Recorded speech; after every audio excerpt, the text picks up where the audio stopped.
विशाल जर रंगकामाला बसला ना कधी रंगकामाला, तर त्याच्या मनावर जर रंग होत नाही तोपर्यंत नाही तर तो 17 टायमाला हे करणार.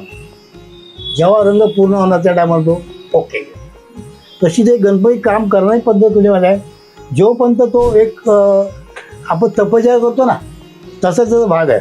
काम करायला बसला ना तो खरंच तो आपला जीव होतो. मी मान्य करूया की काय झालं की त्याची डुप्लिकेट बरेच लोक बनवतात.